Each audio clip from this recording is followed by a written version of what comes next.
Teoría general del delito. Capítulo 16. El dolo. 1. Tipo de injusto del delito doloso. 2. El dolo. A. Elementos. B. Clases. 3. Error de tipo. 4. Otros elementos subjetivos del tipo de injusto. 1. Tipo de injusto del delito doloso. El tipo de injusto no está compuesto solo de elementos objetivos de naturaleza descriptiva o normativa. La gran aportación de la teoría final de la acción, CFR supra capítulo 12, consistió en demostrar que la acción u omisión subsumible en el tipo no es un simple proceso causal ciego, sino un proceso causal dirigido por la voluntad hacia un fin. De ahí se desprende que, ya a nivel de tipicidad, deba tenerse en cuenta el contenido de esa voluntad, determinación del fin, selección de medios, previsión de los efectos concomitantes, etc.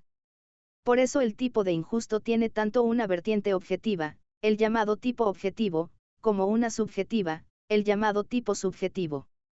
En la primera se incluyen todos aquellos elementos de naturaleza objetiva que caracterizan objetivamente el supuesto de hecho de la norma penal, o tipo penal, el sujeto activo, la conducta, las formas y medios de la acción, el resultado.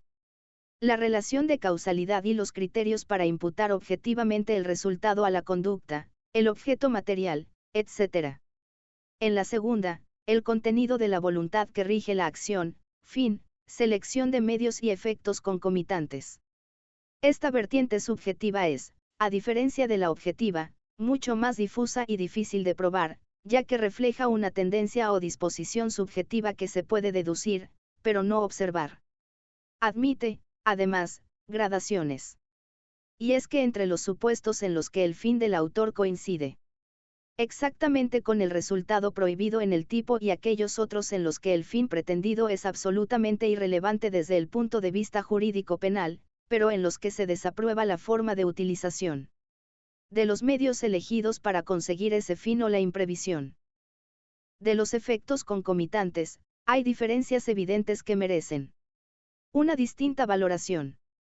De ahí la distinción que debe hacerse, ya en el plano de la tipicidad, entre tipo de injusto realizado dolosamente y tipo de injusto realizado imprudentemente.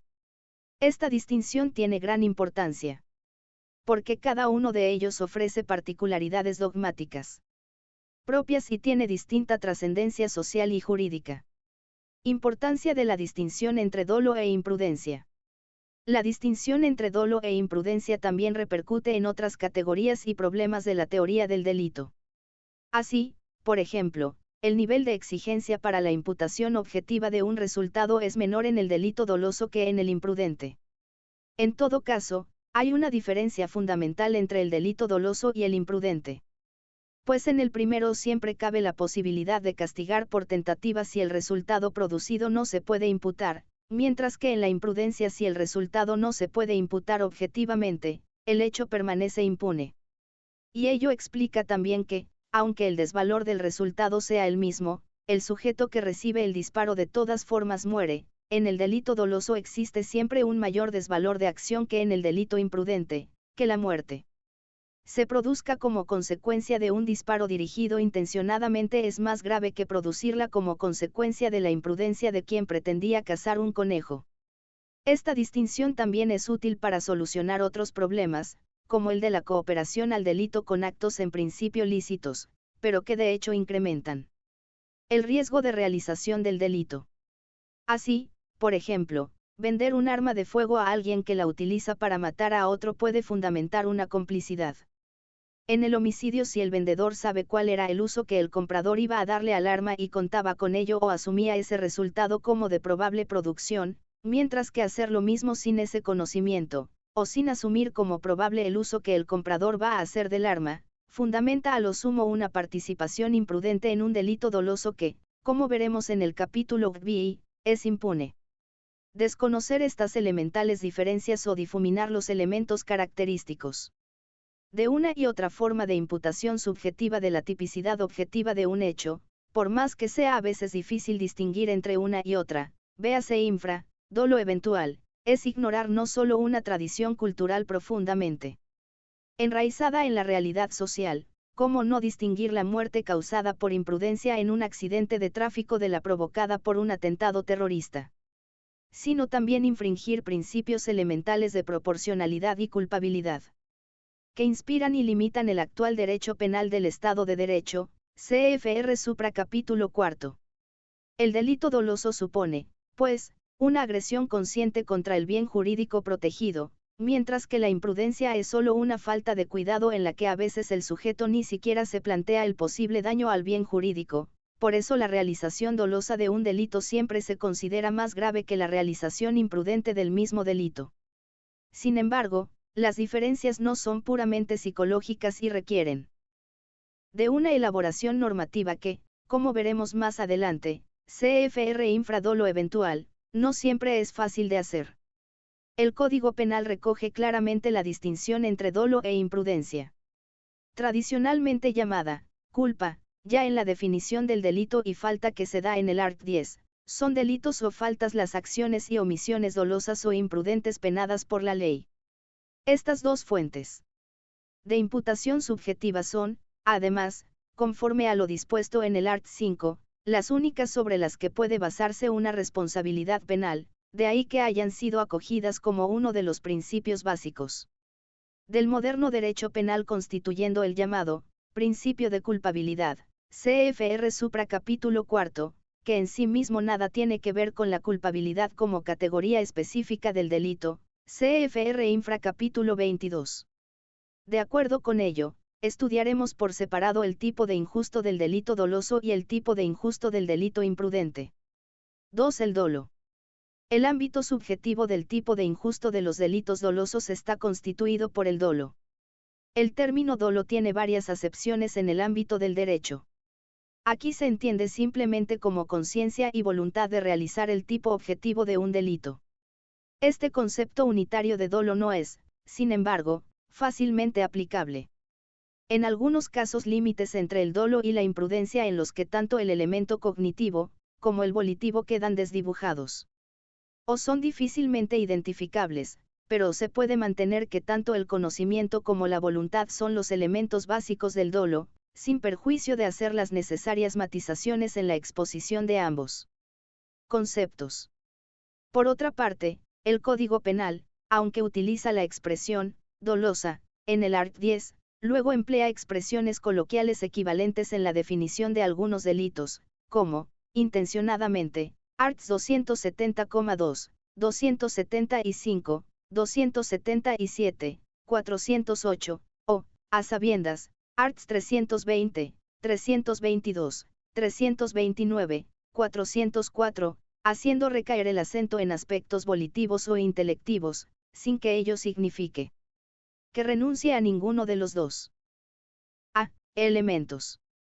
De la definición de dolo aquí propuesta se deriva que el dolo está constituido por dos elementos, uno intelectual o cognitivo y otro volitivo.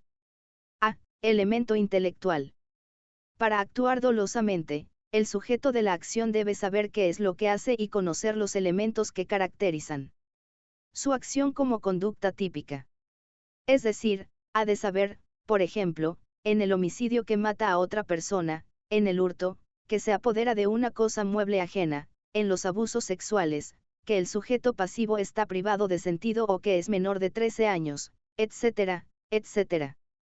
No es necesario, en cambio, que conozca otros elementos pertenecientes a la antijuricidad, a la culpabilidad o a la penalidad. El conocimiento de estos elementos puede ser necesario a otros efectos, por ejemplo para calificar la acción como antijurídica, culpable o punible, pero no para calificarla como típica.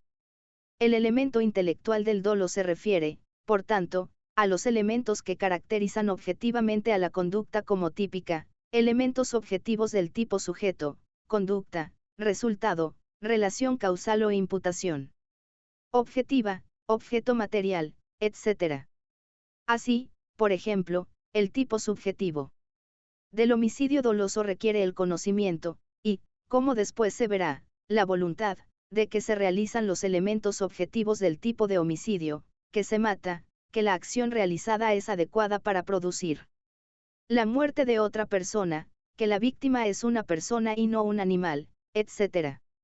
El que el sujeto conozca o no la ilicitud de su hacer, crea, por ejemplo, que mata en legítima defensa, o su capacidad o incapacidad de culpabilidad es algo que no afecta para nada a la tipicidad del hecho, sino a otros elementos de la teoría general del delito. El conocimiento que exige el dolo es un conocimiento actual, no bastando uno meramente potencial. Es decir, el sujeto ha de saber lo que hace, no basta con que hubiera debido o podido saberlo. Esto no quiere decir que el sujeto deba tener un conocimiento exacto de cada particularidad o elemento del tipo objetivo. En algunos casos esto sería, además, imposible. Así, por ejemplo, en el abuso sexual de un menor de 13 años no es preciso que el sujeto activo conozca exactamente la edad de dicho menor, bastando con que aproximadamente se represente tal extremo. En el hurto, basta con que sepa que la cosa es ajena, aunque no sepa exactamente de quién es, etc. Se habla en estos casos de valoración paralela en la esfera del profano, es decir, el sujeto ha de tener un conocimiento aproximado de la significación social o jurídica de tales elementos. La vertiente negativa del elemento intelectual del dolo es el error, que también contiene a la ignorancia, que da lugar a que el dolo no exista, determinando, en su caso, la existencia de imprudencia si se dan los elementos conceptuales de esta, CFR infraerror de tipo y capítulo 17. B. Elemento volitivo. Para actuar dolosamente no basta con el mero conocimiento de los elementos objetivos del tipo, es necesario, además, querer realizarlos. Este querer no se confunde con el deseo o con los móviles del sujeto. Cuando el atracador mata al cajero para apoderarse del dinero probablemente no desea su muerte, incluso preferiría no matarlo.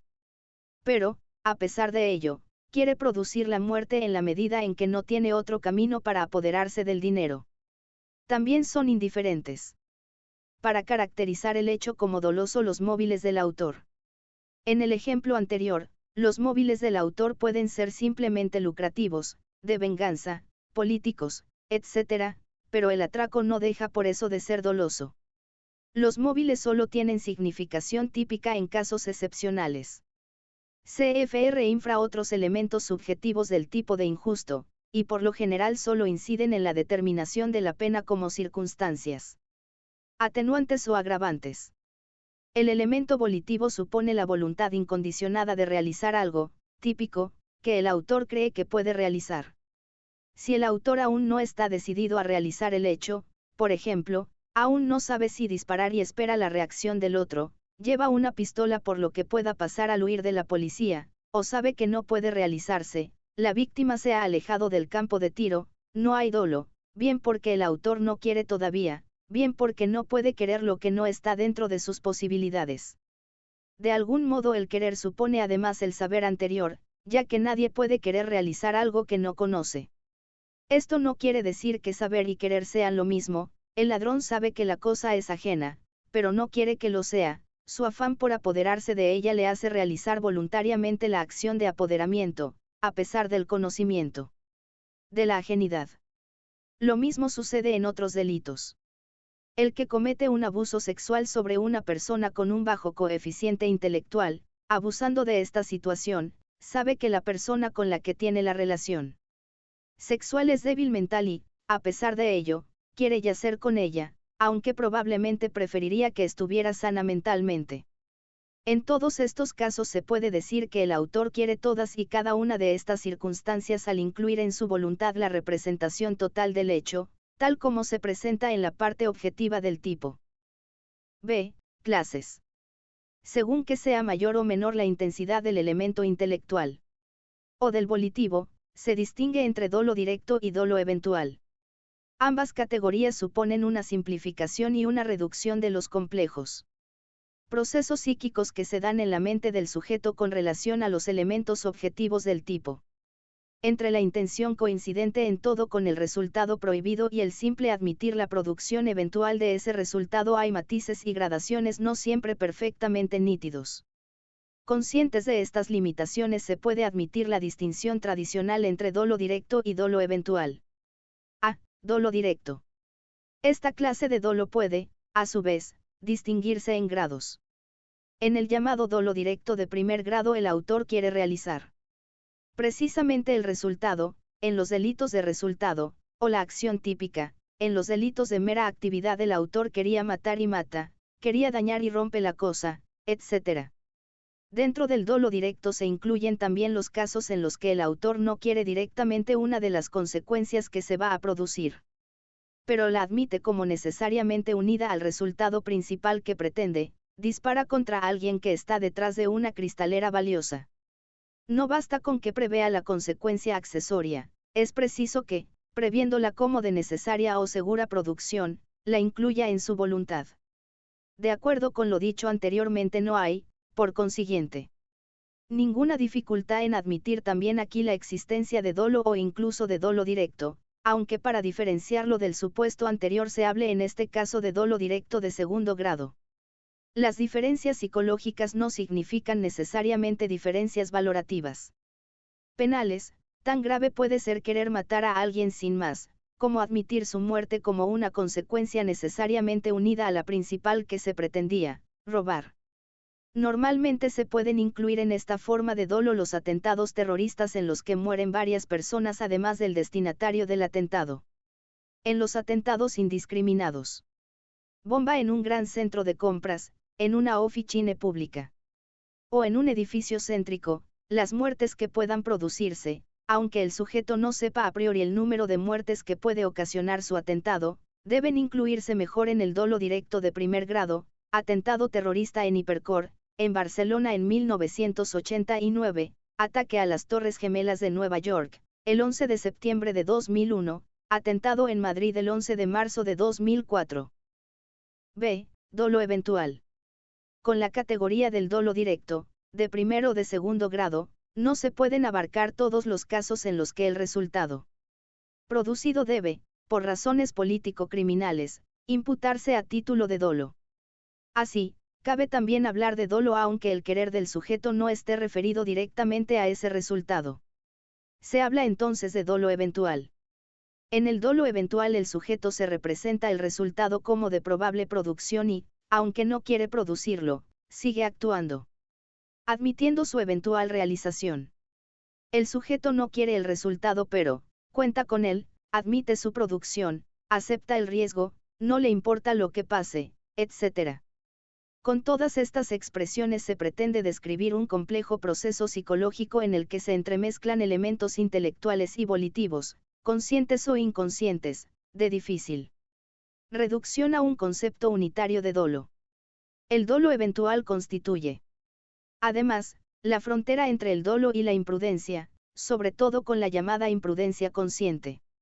Dentro de esa zona fronteriza se hace difícil determinar qué procesos psicológicos son incluibles en una u otra forma de imputación subjetiva, pero dado el diverso tratamiento jurídico de una y otra categoría, es necesario realizar la distinción con la mayor claridad. Para distinguir el dolo eventual de la imprudencia se han formulado principalmente dos teorías. La teoría de la probabilidad parte del elemento intelectual del dolo. Dado lo difícil que es demostrar en el dolo eventual el elemento volitivo, querer el resultado, la teoría de la probabilidad admite la existencia de dolo eventual cuando el autor se representa el resultado como de muy probable producción y a pesar de ello actúa, siendo indiferente que admita o no su producción. Si la probabilidad es más lejana o remota, habrá imprudencia consciente o con representación.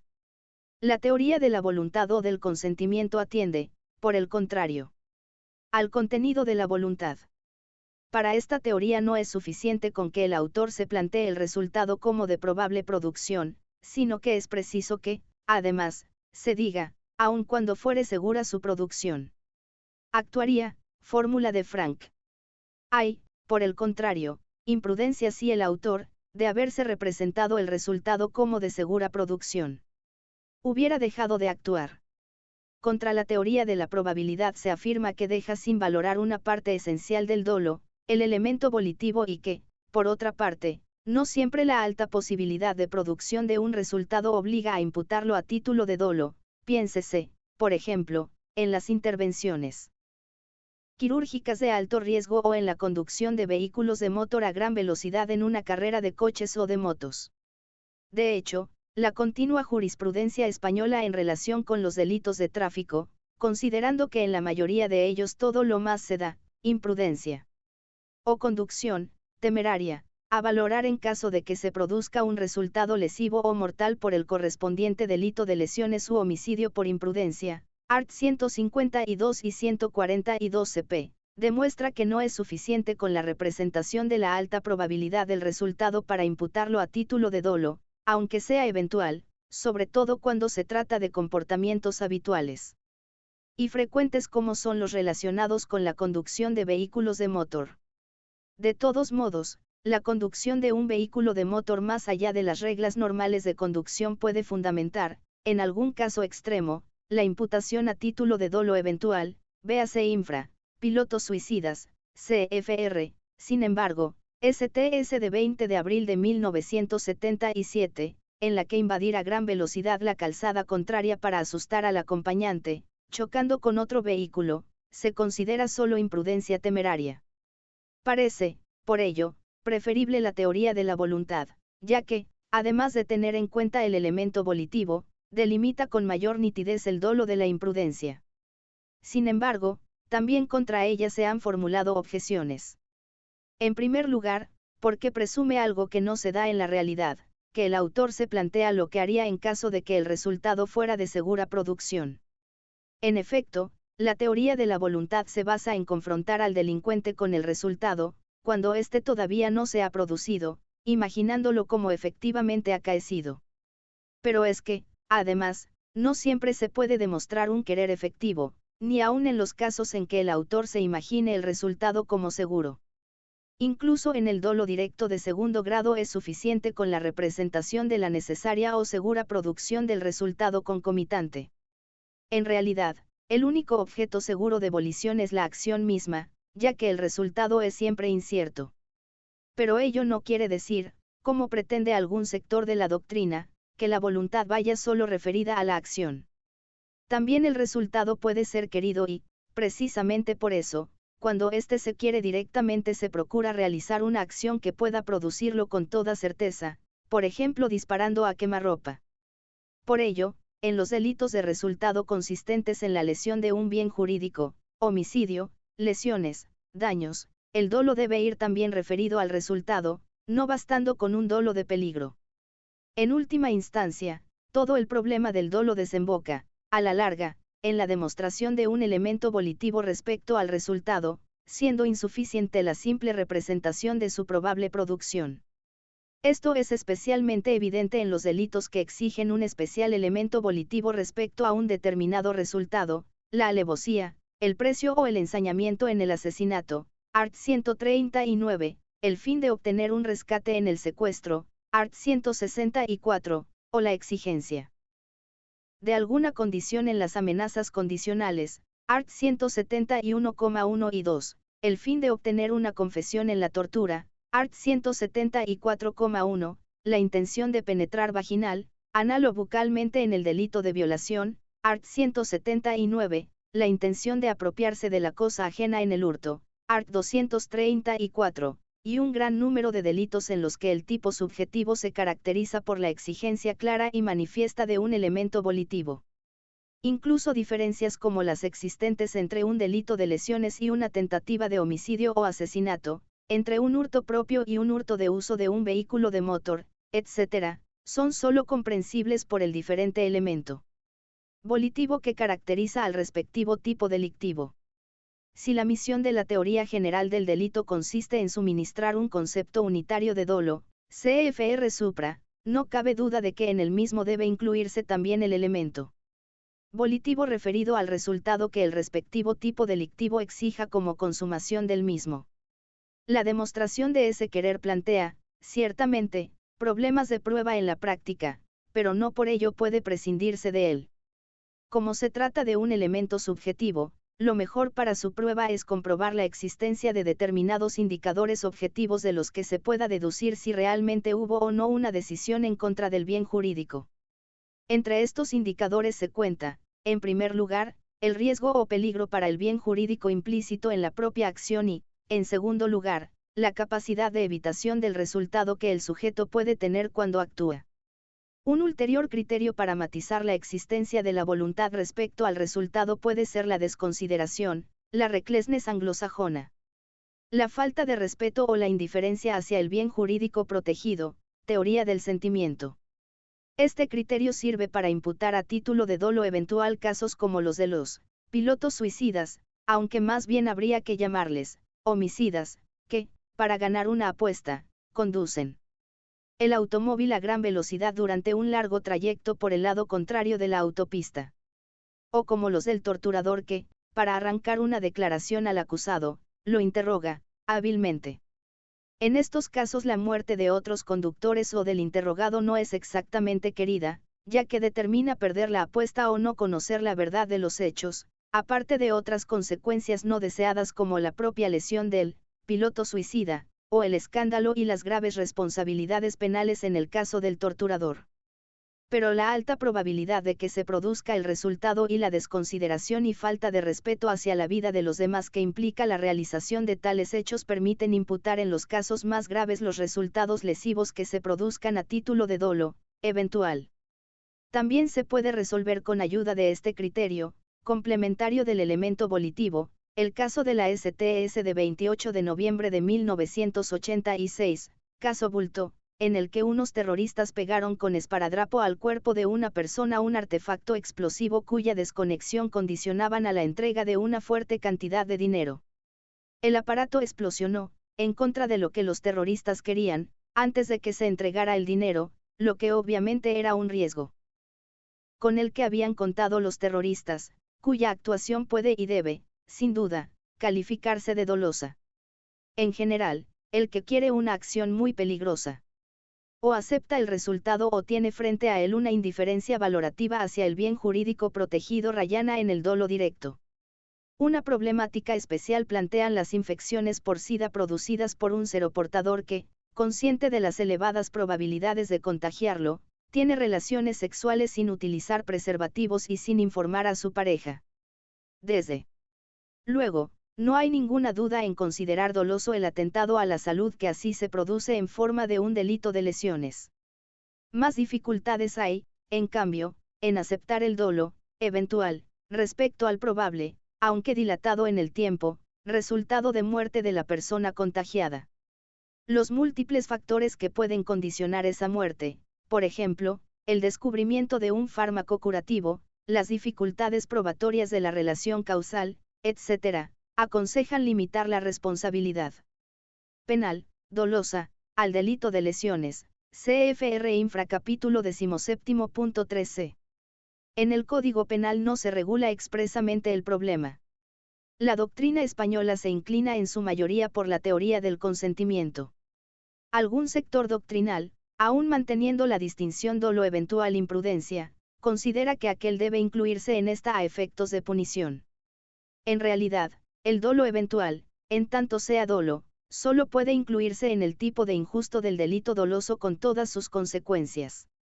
Las dificultades para trazar fronteras entre dolo eventual e imprudencia han condicionado una jurisprudencia vacilante que unas veces utiliza la teoría de la probabilidad y otras la del consentimiento. Para más detalles, Díaz Pita, 1994, pp. 323 ISS, 2006, pp. 59 ISS, quien coincide con Roxin y Asemer en considerar el dolo como una decisión contraria al bien jurídico. A favor de la teoría de la representación, Gimbernat, 1990, más matizadamente, Mir Puig, parte general, Cerezo Mir, parte general 2, y Luzón Peña, curso I, p. 423, se inclinan por una teoría similar a la mantenida en el texto, en la que lo decisivo es la actitud emocional del sujeto. La STS de 23 de abril de 1992 caso de la Colza mantiene una concepción del dolo eventual basada en la teoría de la probabilidad, considerando suficiente para imputar los resultados de muerte y lesiones graves de los consumidores la alta peligrosidad de las mezclas de aceites realizadas por los comerciantes, a sabiendas de su peligrosidad. En cambio, la STS de 28 de noviembre de 1986 caso Bulto se inclina por la teoría del consentimiento. En realidad, en la jurisprudencia el problema del dolo eventual se trata casi siempre como un problema de prueba de la voluntad y los distintos criterios probabilidad, peligro, indiferencia emocional, etc. Se tratan como indicadores de la voluntad. En esta línea se mueve también, en el fondo, Ragués y Vallés, 1999, cuando sostiene que de lo que se trata es de establecer los criterios de atribución que permiten calificar una conducta como dolosa, conocimientos mínimos, conocimientos previos, características personales, conocimiento situacional, etc., pero tanto este autor, como otros que en la doctrina española mantienen una postura cercana a la teoría de la probabilidad, Laurenzo Copello, Valencia 1999, Feijóo Sánchez, 1998, olvidan que estos criterios se utilizan finalmente como indicadores de la existencia o no de una voluntad respecto al resultado.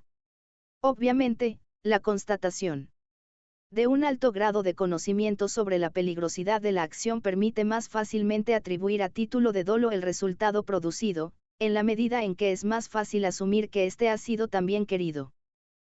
3. Error de tipo. Como ya antes se ha dicho, el autor debe conocer los elementos objetivos integrantes del tipo de injusto. Cualquier desconocimiento o error sobre la existencia de algunos de estos elementos repercute en la tipicidad porque excluye el dolo. Por eso se le llama error de tipo. El error sobre cualquier otro elemento perteneciente a otras categorías distintas al tipo, error sobre los presupuestos de las causas de justificación, error sobre la antijuricidad, culpabilidad o penalidad, carece de relevancia. En la tipicidad, sobre otras clases de error, especialmente sobre el error de prohibición, trataremos más adelante. El error de tipo, igual que el elemento intelectual del dolo, debe referirse, por tanto, a cualquiera de los elementos integrantes del tipo, sean de naturaleza descriptiva, cosa, explosivo, o normativa, ajena, documento. Respecto a estos últimos, basta con que el autor tenga una valoración paralela en la esfera del profano para imputar el conocimiento del elemento normativo a título de dolo. Hasta la reforma de 1983, el Código Penal no contenía ningún precepto relativo al error de tipo. La doctrina tradicional admitía, sin embargo, su relevancia, aunque discrepaba respecto a su tratamiento, inclinándose por la aceptación de la distinción entre el error de hecho y de derecho. Sin embargo, a partir de la referida reforma el legislador acoge un tratamiento dualista que diferencia claramente uno y otro tipo de error, tratamiento que se recoge ahora en el art. 14 cp. Dice así el art. 14, 1. El error invencible sobre un hecho constitutivo de la infracción penal excluye la responsabilidad criminal. Si el error, atendidas las circunstancias del hecho y las personales del autor, fuera vencible, la infracción será castigada, en su caso, como imprudente. 2. El error sobre un hecho que cualifique la infracción o sobre una circunstancia agravante, impedirá su apreciación. 3. El error invencible sobre la ilicitud del hecho constitutivo de la infracción penal excluye la responsabilidad criminal. Si el error fuera vencible, se aplicará la pena inferior en 1 o 2 grados. Los dos primeros apartados del art. 14 se refieren a lo que la doctrina llama error de tipo, en sentido estricto, el último, al error de prohibición. Esta regulación coincide, por lo que se refiere al error de tipo, con la propuesta por la doctrina y la jurisprudencia. El error sobre un hecho constitutivo de la infracción penal excluye el dolo y, todo lo más, cuando sea vencible, deja subsistente una posible responsabilidad a título de imprudencia, cuando esté especialmente prevista esta forma de realización del tipo, art. 14.1. Así, por ejemplo, el que dispara contra una persona, confundiéndola con un animal no responde por homicidio doloso, pero sí por homicidio imprudente si su error se debía a una ligereza o negligencia, error vencible.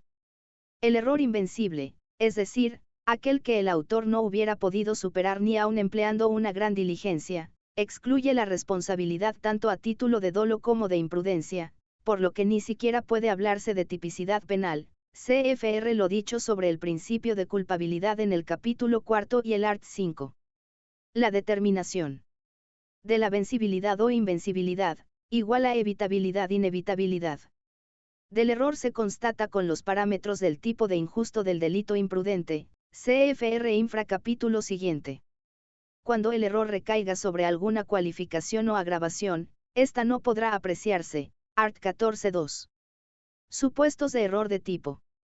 El error puede recaer sobre distintos elementos típicos. De acuerdo con ello se distingue entre 1. Error sobre el objeto de la acción, error in objecto vel in persona. En principio, es irrelevante la cualidad del objeto o de la persona sobre los que recae la acción, es irrelevante que A se apodere del automóvil. Debe creyendo que era propiedad de C, o que mate a D en lugar de A E, o que detenga ilegalmente a F porque lo confunde con G. Sin embargo, cuando los objetos son heterogéneos, se quiere matar al perro del vecino, pero se mata al vecino, el error dará lugar a un concurso entre el delito que el sujeto quería realizar, daños en grado de tentativa, y el resultado imprudentemente realizado, la muerte del vecino. Sobre el concurso, véase infra capítulo BI. 2. Error sobre la relación de causalidad. En principio, las desviaciones inesenciales o que no afectan a la producción del resultado querido por el autor son irrelevantes. A dispara contra B con ánimo de matarle, pero solo lo hiere, muriendo B a los pocos días a causa de la gravedad de la herida. Por el contrario, si el resultado se produce de un modo totalmente desconectado de la acción del autor, a lo sumo podrá imputarse el hecho. Como tentativa, en el ejemplo anterior, B muere posteriormente a consecuencia del incendio del hospital. En este caso, aunque se dé el tipo subjetivo del delito doloso de homicidio, falta la realización en el resultado del peligro implícito en la acción lesiva inicial y, por tanto, falta la imputación objetiva del resultado a la acción. 3. Error en el golpe, aberratio ictus. Se da sobre todo en los delitos contra la vida y la integridad física. El autor por su mala puntería alcanza a B, cuando quería matar a C. En este caso se considera que hay tentativa de homicidio doloso en concurso con un homicidio imprudente consumado. Sin embargo, un sector doctrinal considera que, tratándose de resultados típicos equivalentes, la solución debe ser la misma que en el error in persona y aprecia un solo delito doloso consumado. Esta solución tiene, a mi juicio, el inconveniente de que es injusta cuando además de la tercera persona alcanzada por el disparo o golpe también resulta alcanzada la persona a la que se pretendía herir y, desde luego, no puede aplicarse tampoco cuando se trata de resultados heterogéneos. Por ejemplo, se pretende matar a una persona y se mata al valioso caballo pura sangre, que ésta montaba. En estos casos, la solución del concurso es la única capaz de abarcar el desvalor perfectamente diferenciable de los distintos resultados. 4. El mismo tratamiento teórico que la aberratio ictus merecería el llamado dolus generalis.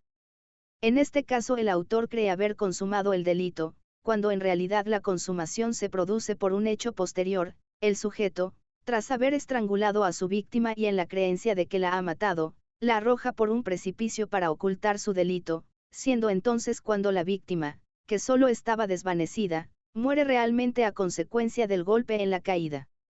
En la práctica parece más justo apreciar, sin embargo, un solo delito consumado doloso. El sujeto quería matar a la persona y lo ha conseguido, ya que aquí, a diferencia de lo que sucede en la aberratio ictus, no se pone en peligro ni se lesiona a otra persona.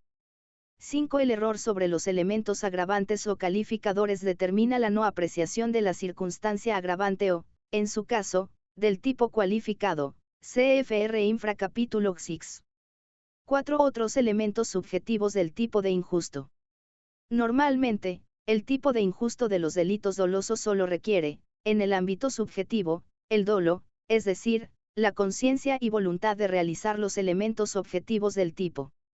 Cuando coinciden el tipo objetivo y el tipo subjetivo se da la congruencia perfecta, que normalmente existe en el delito doloso consumado. Sin embargo, en algunos delitos específicos se requiere además, para constituir el tipo de injusto, la presencia de especiales elementos de carácter subjetivo. Estos elementos subjetivos específicos no coinciden con el dolo. C. Trata de especiales tendencias o motivos que el legislador exige en algunos casos, aparte del dolo, para constituir el tipo de algún delito. Así, por ejemplo, la intención de obtener una confesión en el delito de tortura.